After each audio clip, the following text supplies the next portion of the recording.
Hi Pankaj, good afternoon. Welcome to the show. How are you? Hi, I'm good. I'm good. Thank you. How are you? We're doing good. Thank you for your time. So Pankaj, our viewers would like to know what's your view on the Fed announcement made yesterday. So, one big thing about this announcement uh, is this was kind of realization that this forward guidance can change anytime and can change very quickly. So we cannot rely too much on forward guidance and data is a supreme thing. So again, we have seen that inflation was picking up, and that actually forced the U.S. Fed to change that their guidance, that they dropped that word transitory, and it's a big thing. Uh, it can change a lot about the future course of monetary policy.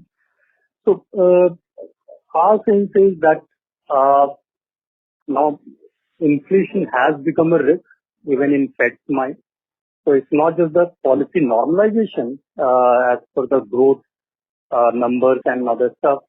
It's also the inflation risk, what they will look at going forward. So that's a big change. And whatever rate projection we see now, means maybe they are projecting to hike in 2023 now. But if inflation remains sticky and gains more momentum, probably that could be, the rate hikes could be much quicker than what they are projecting now or what market is pricing as of now. So, in fixed income space, a lot has changed to that extent. Do you think in India RBI is going to take a similar stand?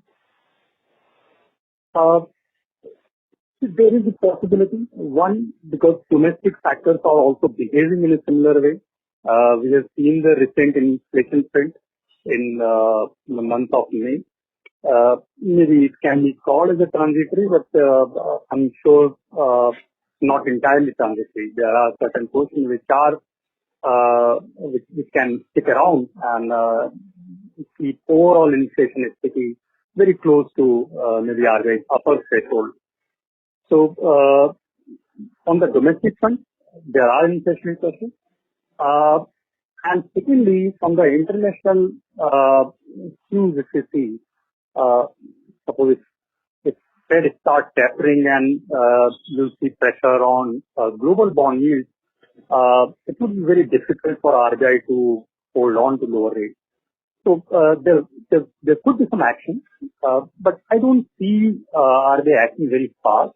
Probably in the next policy meeting, they'll acknowledge the recent inflation trend and try to guide the market, or maybe they can withdraw from that their daily interventions in the market. As you know, in the last many months, RBI is kind of macro-managing the market. They are intervening almost on every week, and maybe that they can reduce their intervention and allow the market to readjust to economic realities. So definitely there could be some action from RBI. What would be your advice to debt investors right now? Given the inflation trend in India and globally, rates are poised to move higher. We'll see interest rates moving higher maybe for next 2-3 years. We have seen a very large interest rate cut, if you consider from 2018. Rates have come down substantially, and this normalization drive could be extended. And if we are entering into interest rate rising scenario, it would be very difficult to generate capital gains, what we have seen in the last 2-3 years. So first, for investors, I think we should acknowledge that rates have already bottomed out, and capital gains won't be forthcoming, and lower your return expectation. That's the first action we should do. Secondly, if rates are rising, means longer duration funds are going to carry more risk and mostly downside risk. So it's better to stay away from very long duration funds, especially if you have a shorter time horizon. If you have a very long time horizon, then maybe you can take whatever risk you want. But anyways, if interest rates are rising, mostly long duration funds are risky bets. So for investors, I think it would be better to wait for an appropriate moment when things settle down. Probably that time you can evaluate from a larger universe. But as of now, it would be better to be in short maturity, good credit quality funds.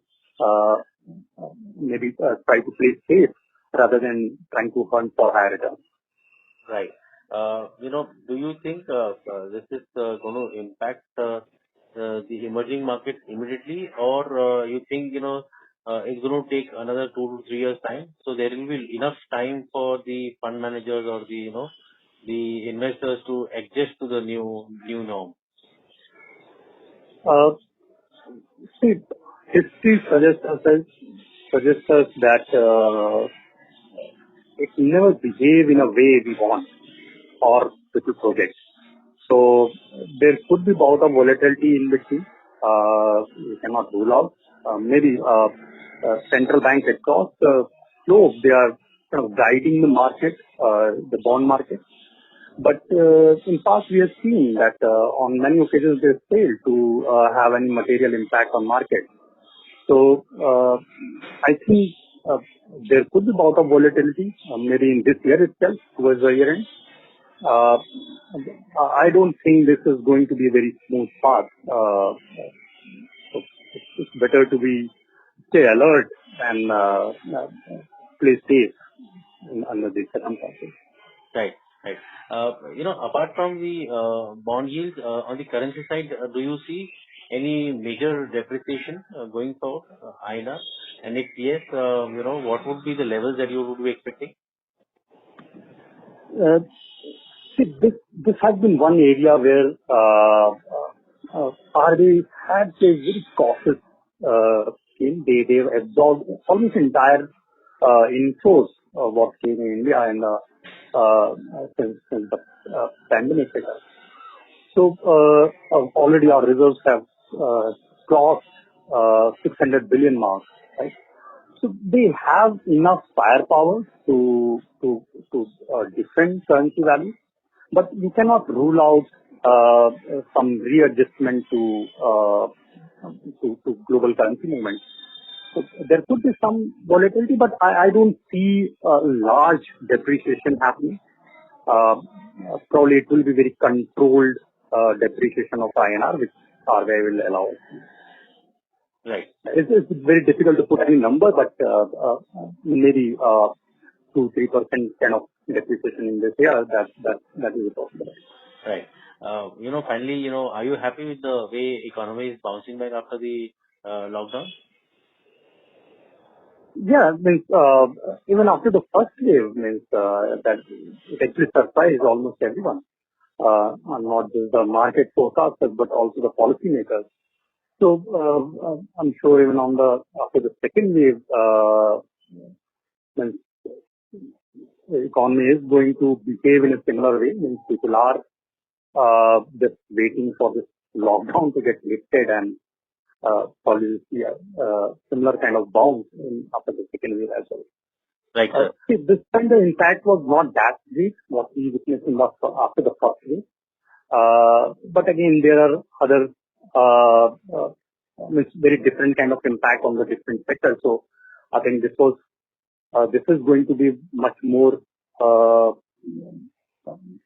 unequal kind of recovery. But overall, on the numbers side, we will see very sharp rebound like on.